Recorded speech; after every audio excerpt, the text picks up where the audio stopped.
Hello good morning. अब हेर्नुहोस् मेरो चाहिँ लुगाहरू कति छ धुनुपर्ने। हिजो घुमेर आएको अनि यहाँनिर हुनुहुन्छ मेरो दाजु काले दाई।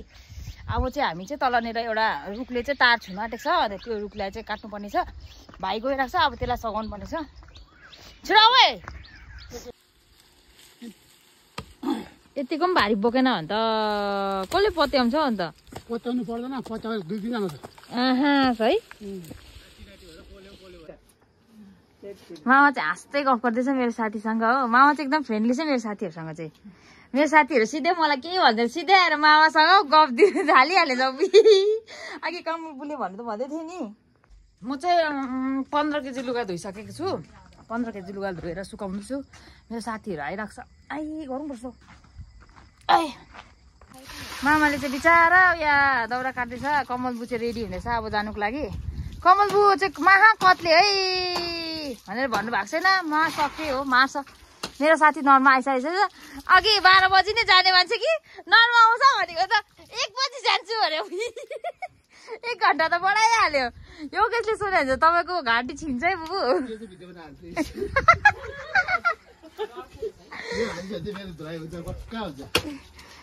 किन के हुनु?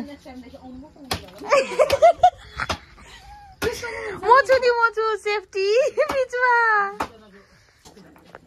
लुलु भन्नु त कतिजना बस्नु थियो अरे? मिनीको त्यो एक्सहरू कतिजना बिहा गरेर नानी बाउ नानी भयो के कतिजना छैन पनि संसारमा।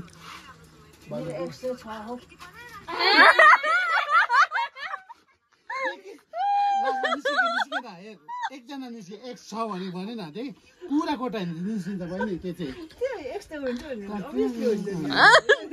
होइन मिनी जवानीमा राम्रै हो नि हौ। छोरीहरू त राम्रै थियो ल है। छोरीहरू त राम्रै थियो। कस्तो राम्रो थिएछ मामा सानोमा छक्क परेको। एउटा फोटो छ मेरोमा देखाउँछु ल। सुब्बाहरू नि त राईहरू राम्रै हुन्छ नि राईहरू। धन्न तपाईँले त्यसो भने चाहिँ आँची त बुझेको नभए त तपाईँको फेरि त्यसो दिइहालेको। अहिले चाहिँ अब मध्य दिउँसो भइसक्यो। सबै काम गरिसकेपछि चाहिँ गाईको लागि घाँस काट्नु। झन् मामा पापाहरूलाई अब बेसी गाई नपाल्नु, अब बेसी दुःख नगर्नु बुढेसकालमा भनेको नि त हो। 2 जना 60+ भइसक्यो। झन् 3-3वटा गाई हो। अझै एउटा गाईलाई भर्ना पो गराएछ प्रभु घाँस नभएको बेलामा। म साथीहरूलाई पनि छोडेँ घाँस काटाउनु लाँदैछु यसलाई पनि। यता हेर्दैन हौ मेरो घरमा चाहिँ कोही आउनु हुँदैन कि म यस्तो पारिहाल्छु नि। बस्तीमा चाहिँ यस्तो हुन्छ फुलहरू चाहिँ अङ्गालोमा बोकेर आउँदैछ।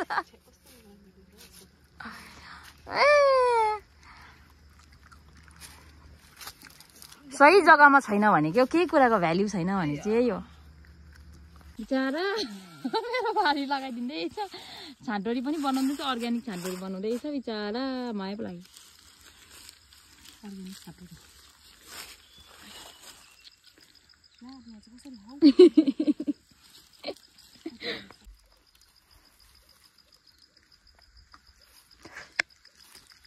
राधासँग भएको भए त्यहाँ राधालाई बोक्नु तँलाई चाहिँ बोक्नु लाउनु सक्दिनँ हो। तिर्खा लाग्यो है के बनाउनु न डार्लिङ। यता राख्नुपर्छ।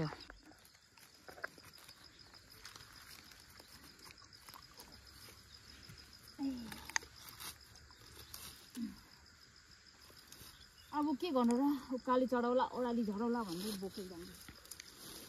हल्का छोरा मात्रै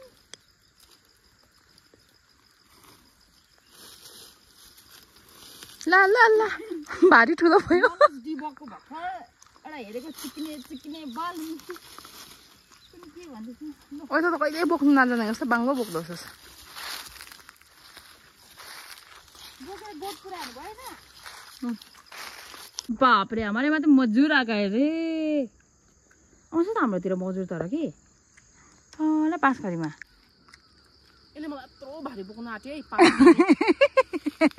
यता त है अझै कस्तो राम्री देखेको गुडिया जस्तो। कस्तो चाहिँ हालत पातला भएछ मेरो साथी।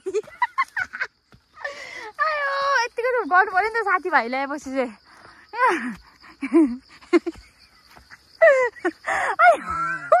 हाँस उठ्यो घरमा। बिचरा वाउ घाम पानी सेलको भिया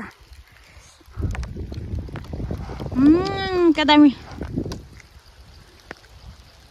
वाउ मेरो जग्गा हेर्नु नराम्रो छ नि जग्गा नराम्रो म चाहिँ हालतमा बसेर भिडियो गर्दैछु तर